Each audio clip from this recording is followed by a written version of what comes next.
Doctor Jamal ইলিয়াসের একটা বড় শক্তির জায়গা হলো তার মিথের ব্যাপার, ট্রিটমেন্ট অফ মিথ যেভাবে উনি ব্যবহার করেছেন। আমি বিস্তারিত যাব না। চিলেকোঠার সিপাহীতেও আপনারা যারা পড়েছেন সেখানেও সেই ঘোড়ার ডাকের কথা আছে, সেখানে আছে ভিক্টোরিয়া পার্কের সেই গাছগুলো থেকে নেমে আসছে যাদের সেই আংটাঘরের, ভিক্টোরিয়া পার্কে সিপাহী বিদ্রোহের সময় বলা হতো আংটাঘরের ময়দান। আংটাঘর মানে হলো সেখানে বিলিয়ার্ড খেলা হতো, বিলিয়ার্ডের বলটাকে আংটা বলা হতো, এবং সেখানে সিপাহী বিদ্রোহের পরে সেই গাছগুলিতে ঝুলিয়ে সেখানে অনেককে ফাঁসি দেওয়া হয়েছিল। তো ইলিয়াস ভাইয়ের যের মধ্যে আছে যে মনে যেন সেই এরা নেমে আসছে এই সকল গাছ থেকে, এই ট্রিটমেন্টটা খুবই চমৎকারভাবে আছে। খোয়াব মামায় আপনারা জানেন সেখানে কিভাবে সন্ন্যাসী বিদ্রোহের মিথগুলি কী চমৎকারভাবে এসছে। কিন্তু বিষয়টা হলো চিলেকোঠার সিপাহী লেখার পরে ইলিয়াস ভাইয়ের কিন্তু খোয়াবনামা লেখার প্ল্যান ছিল না, তার প্ল্যান ছিল অন্য একটা বই লেখার। আমার মনে আছে একদম প্রথম দিকে আমি দীর্ঘ আলোচনা যেদিন আমার প্রথমেই সেদিন আমাকে উনি বলেছিলেন তার পরবর্তী উপন্যাসের প্ল্যান। তখন উনি খোয়াবনামা ধরেন নাই, শুধু চিলেকোঠার সিপাহী লিখেছিলেন এবং আমাকে বলেছিলেন যে এটা হবে আমার মাস্টারপিস। সেটার কাহিনী উনি যেভাবে আমাকে বর্ণনা করেছিলেন যে সেটা হবে তার উপন্যাসের চরিত্রগুলো। আপনারা কৈবর্ত বিদ্রোহের কথা জানেন, ইলিয়াস ভাই বরেন্দ্র এলাকার সন্তান। সেই বরেন্দ্র এলাকায় একাদশ শতাব্দীতে একটা পাল আমলের শেষ দিকে দ্বিতীয় মহিপালের সময় একটা বিদ্রোহ হয়েছিল, কৈবর্ত বিদ্রোহ, এবং কৈবর্তদের কাছে ক্ষমতা চলে গিয়েছে। কৈবর্ত নেতা দিব্য তার নেতৃত্বে, এবং তিনি একজন প্রজাবর্ষর লোক ছিলেন। তার শিলালিপিতে কিছু প্রমাণ আছে, যার বিতর্কে আমি যাচ্ছি না। তারপর তার ভাই রুদক, এবং রুদকের পরে ভীম অত্যন্ত সাফল্যের সঙ্গে সেই বরেন্দ্র অঞ্চলটা উনি শাসন করেছিলেন। ইলিয়াস ভাইয়ের কাছ থেকে এই ডিটেল আমি শুনেছিলাম, আমি জানিয়েছিলাম, আপনারা ওই এলাকার কেউ থাকলে জানতে পারবেন। এখনও সেই এলাকায় আছে ভীমের জাঙ্গাল, যেটাকে বলা হয় যে ভীম সেই একাদশ শতাব্দীর বরেন্দ্র অঞ্চলের কৈবর্ত নেতা ভীম বিশাল একটা বাঁধ তৈরি করেছিলেন, যেটা বলা হয়ে থাকে তিনি বহিঃশত্রুর আক্রমণ থেকে। এখনও তার অংশবিশেষ আছে, আমি নিজেও বগুড়ায় দেখে এসেছি, কিছু কিছু জায়গায় আছে এটা। তো ভীমের জাঙ্গালের কথা বলা আছে। নওগাঁ এলাকায় এখনও সেই দিব্যর নামে দিবর দিঘি আছে, দিবর দিঘির মাঝখানে এখানে আছে কৈবর্ত স্তম্ভ আছে।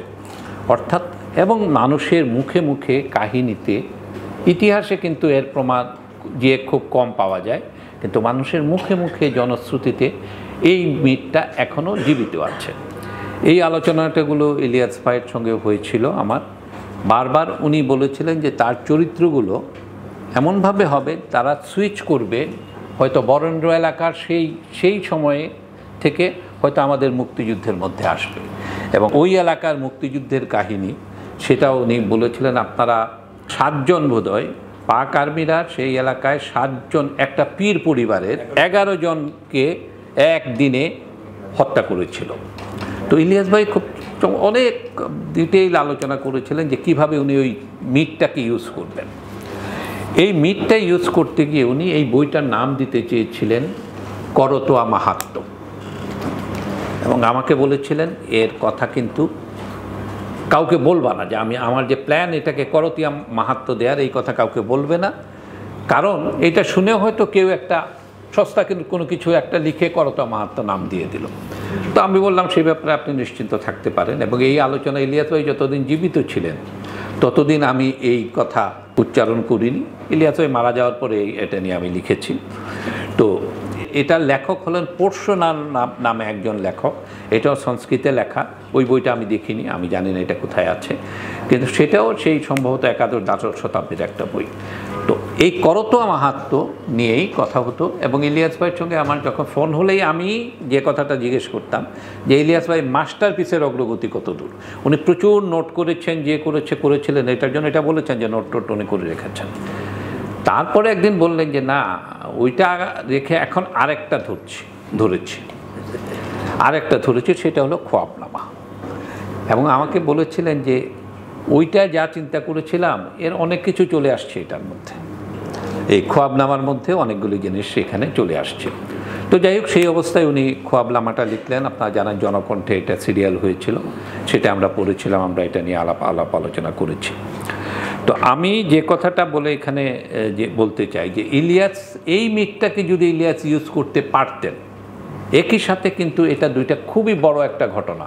কৈবর্ত বিদ্রোহের মতো এত বড় ঘটনাও কিন্তু, যে একদম সাধারণ মানুষের কাছে এরকম ক্ষমতা চলে গেছে, এটা কিন্তু ইতিহাসে একটা বিরল।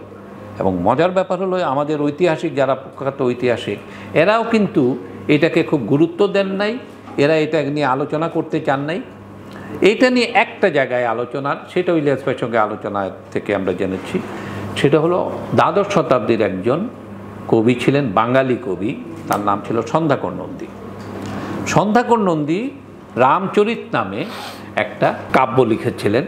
তার লক্ষ্য হলো এই রামপাল, যিনি এই কৈবর্তদের পরাজিত করেছিলেন, ভীমকে পরাজিত করেছিলেন, এবং ভীমকে পরাজিত করার পরে চারদিকে এই ভীমকে পরাজিত করার জন্য তাকে যা করতে হয়েছে, এতই শক্তিশালী ছিল তারা, যে তার আশেপাশে যত সামন্ত যারা ছিল এদের সবাইকে তাকে ঘুষ দিয়ে, উপঢৌকন দিয়ে তাদেরকে নিজের দলে আনতে হয়েছিল।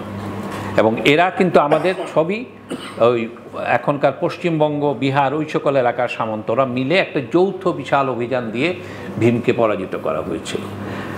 ভীম যে একজন জননন্দিত সাধারণ মানুষের যে ছিলেন, এই কথাটা আমাদের দেশের ঐতিহাসিকরা, সাধারণ ট্রেডিশনাল ঐতিহাসিকরা এটাকে গুরুত্ব দেন নাই। কিন্তু এটা ধরেন মার্কসিস্ট ঐতিহাসিক রমিলা থাপার বা এদের রামশরণ শর্মার মতো এরা যেমন স্বীকার করেছেন, বিদেশি একজন ঐতিহাসিক তারাও বলেছেন। সেখানে বলা হয়েছে যে যুদ্ধের একটা পর্যায়ে কি করছে, যখন একটা পর্যায়ে ভীম হেরে যাচ্ছেন, তখন সাধারণ মানুষ, তাদের ঘোড়া নাই, হাতি নাই, কিছু নাই, তারা মহিষে চড়ে তীর মেরে আক্রমণ করছে। কিন্তু তারা এত ইল অর্গানাইজ ছিল, তাদের সেই প্রশিক্ষণ ছিল না, একজনের উপর হুমড়ি খেয়ে পড়ছে, এবং তারপরে তাদের উপর থেকে রক্তগঙ্গা বয়ে গিয়েছিল।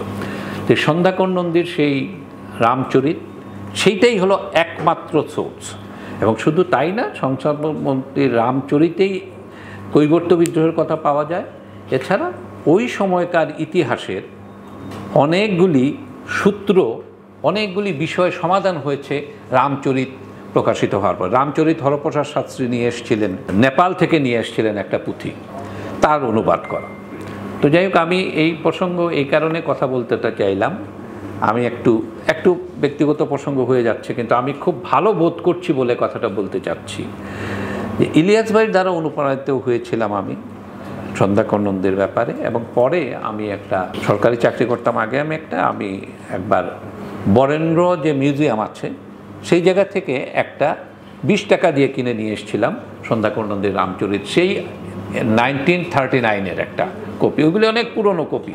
তো পরে আমি একটু যেভাবে বলছি, আমার জানি না ঠিক হচ্ছে কিনা, আমি এই বইটার, সেই রামচরিতের আমি একটা গদ্য অনুবাদ করেছি, যাতে এটা এই ঐতিহাসিক মূল্যের কারণে, এবং দেখানোটা, এটা যাই হোক, এবং ঘটনাচক্রে যাই হোক, এটা মনে হবে যেন আমি আমার বইয়ের প্রচার করছি, তা না, এখানে এটা তো তা না, কিন্তু যাই হোক সেটা। এবং বিষয়টা হলো, কোইন্সিডেন্সটা খুব ভালো, আজকে এখন পর্যন্ত আমি কোনো লেখক কপি পাইনি। ডিলু ভাইকে, খালেকুজ্জামান ইলিয়াস ভাইকে দেওয়ার জন্য আমি আজকে এটা কিনে নিয়ে এসেছি প্রথমা থেকে। আজকে আমি কিনে নিয়ে এসেছি, আমার কপি এখনও পাইনি। এটা ওই আজকেই মেলায় গেছে এটা। সুতরাং এটা খুবই কোইন্সিডেন্স যে ইলিয়াস ভাইয়ের জন্মদিনের দিন, এবং আমার ভূমিকায় আমি প্রথমে আখতারুজ্জামান ইলিয়াসকে দিয়েই আমি শুরু করেছি। আমি এই কথাটা লিখেছি, বরেন্দ্রর ভূমিপুত্র কৈবর্তদের বিদ্রোহের ওপর আমার আগ্রহ সৃষ্টি করেন কথা সাহিত্যিক আখতারুজ্জামান ইলিয়াস, এটা দিয়ে আমি শুরু করেছি। তো এই কারণে একটু নিজের কথা চলে আসলো। তো আমি এই জন্য খুব ভালো বোধ করছি যে ইলিয়াস ভাইয়ের জন্মদিনে অন্তত এই জিনিসটা এখানে উপস্থাপন করতে পারলাম। তো এতটুকু বলে আমি শেষ করছি। আপনাদের ধন্যবাদ।